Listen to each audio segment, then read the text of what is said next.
lo and behold, Oklahoma and Texas have said peace after all. We're buying it out and riding.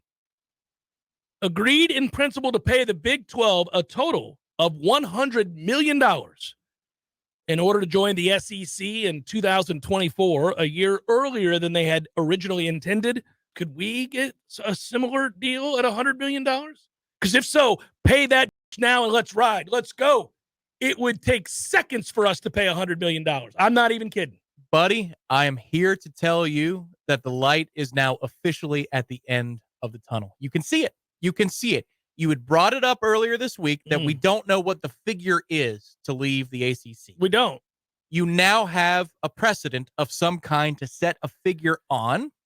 You now have leverage in certain ways when you're trying to negotiate out of the ACC, because this is not them cutting a check out of their pocket. Texas and Oklahoma combined for $100 million. It's against future earnings. It is not a money order that they have to go get for $50 million apiece. It's against future disbursements and earnings. So you don't have to have the cash up front. This also means that Fox and ESPN work together, because part of the trading that went on here was that the Michigan and Texas game flipped sites. Yes, they have a home and swap. home. Yes. Right. So $20 million of the $100 million is going to Fox because they lose the branding of being able to be the home of Texas and Oklahoma for one more year. And in exchange, beyond the $20 million, they get Texas at Michigan, which will be carried on Fox, rather than ESPN getting that game sooner. So this is how they made it work. This tells me that the networks, which, look, ACC, SEC is all ESPN, but if you want this whole picture to help Florida State, yes, you need Fox and ESPN to work together. Yes, you do. This is proof of that.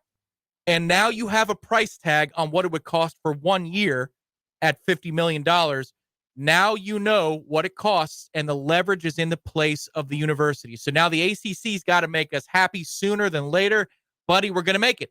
We are going to make it. I'm convinced when I read this that it's going to be okay. Well, there are some differences. They were only 2 years away from being able to walk anyhow. 100%. So, but we're talking about the investment. You can extrapolate further, yeah. The investment that we're making right now should help us be healthy enough to survive as a football program for the next 5 years?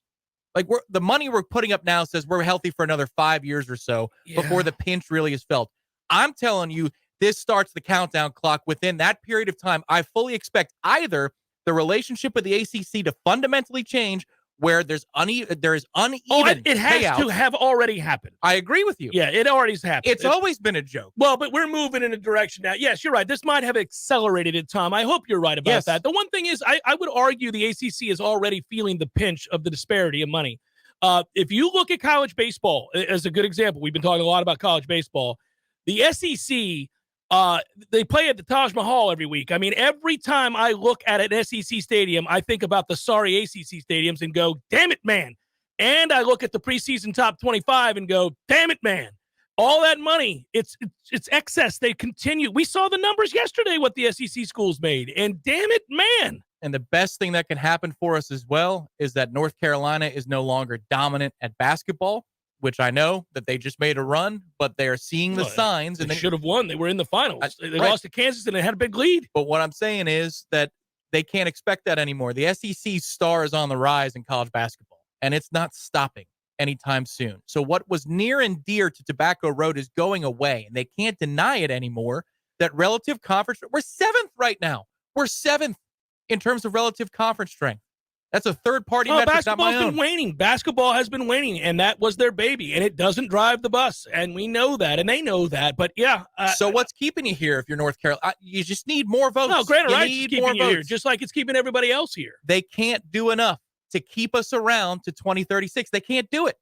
So this whole process, to me, is now crystallized and sped up. We're going to get out of this thing in the next 5 to 6 years. We're going to do it. Well, okay, so you're not talking about next year or the year after. You're talking about 5 or 6 years? Sure. Well, no, it could be sooner. But what I'm saying is it's not that this price tag now puts it to where 100% by 2027 or 2028, we're doing something different. We'll have the money to do it at that point.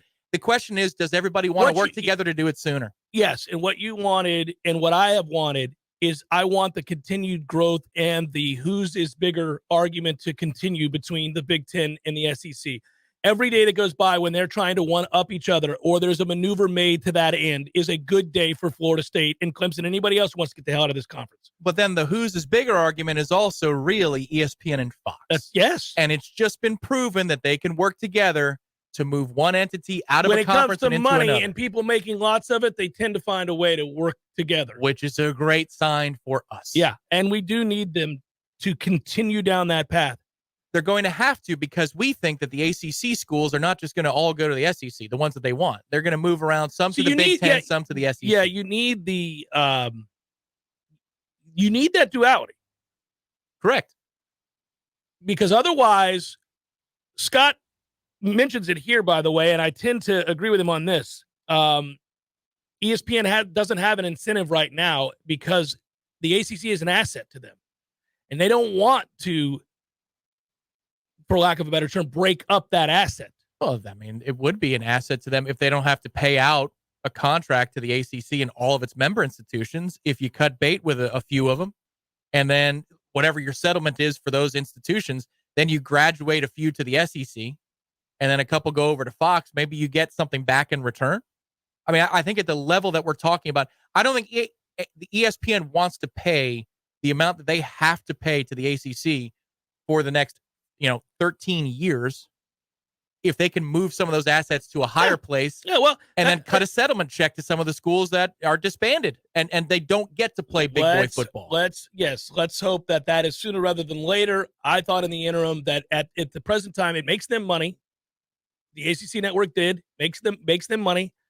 And the only thing that makes the ACC viable is Florida State, is Clemson, is to some degree, I guess, North Carolina. Yeah, North Carolina provides value. Yeah. I suppose Miami does to some degree. Not much. They still rate okay. Not nearly as good as us. No. But yeah. Well, very few teams rate as good as us. That's true anywhere. I'm just glad to know that ESPN and Fox can work together. And the talk before this all happened this week was they were in agreement. It was the Big 12 that was the holdup. Mm-hmm. But they made the money work for both sides. And we need that in order to have the ACC disband in short order. And by short order in these terms, it's 5 years. It'll be a lot of fun, man. When this happens, the fact that, a lot of people get hung up on the difficulty of winning a Super League. I don't really care at that point. Yeah, maybe I never see us win another national championship in my lifetime. Maybe. But you know what I will see? A lot of great football every week and an opportunity to go to road games in which the people that we're going to play care passionately like we do for the game. Yeah, I'm in on that. And in turn, you might have to re-expand Doak. We're sizing it down. You might have to make it bigger because if you're a part of the SEC, how many away markets are coming to you, away fan bases? Oh, yeah. Drive up the demand for ticket prices I actually, across the board. Now, this will be very interesting. I don't know that I don't think that is the way that this is going to work out. I don't think you're ever going to go back to expanding stadiums. Again, that's a different discussion altogether just because of the home viewing experience and how much people enjoy that now compared to the 80s or 90s. It is remarkable. I was thinking about this the other day when I was watching a highlight from a game in 94, and the quality is so poor. And now I realize like why we couldn't wait to get out the damn door to get into the stadium so you could see the freaking game. Like we may not have known it, but so you could see what's happening. Oh, that's funny. No, I don't sound like Jerry Jones, Preston. I don't know. My point is that our fan base, I see this on the boards, and I've had people write to us and say, like, if you go into a super conference, what's the path to winning another national championship? And I'm like, I don't think of it that way. I mean, first of all, Florida State has just as good a chance as anybody else. I mean, where we're located and our cachet and the investment in and soon to have equal money, Florida State's in a better position than 3/4 of the team in the SEC to win a national championship. Yeah. Yeah, you give us equal money, and we're going to leapfrog most of those programs. Yeah, that's what we have been yearning for that moment. Now, I'm not saying that it makes it a done deal today. I'm just saying that now I know it's possible, and so therefore, once there's a number that's out there with a precedent and proof that the two big dogs, in lieu of a college football commissioner or a Power 5 commissioner, can work together to solve an issue like this, that's all the groundwork you need. That's all the wiggle room you need to be sure that life raft that we've just, for no, my gut feeling says we're going to get a life raft in this. No, now it's more than a gut feeling. You have verifiable reasons to show that it is coming. It's going to happen. You and I had a gut feeling when all of this started happening, and some of it was the evidence that lay before us. You know, you could deduce from that evidence that this is headed to super conference world. Here we go. This is where it's headed. And in a super conference, any super conference, Florida State has a place. In fact, those who would conduct and build a super conference would have Florida State on the high priority list compared to a lot of teams that are fortunate enough to have been grandfathered in. If it's a game of pickup, 7-on-7, we're not getting picked last. Oh, God, no.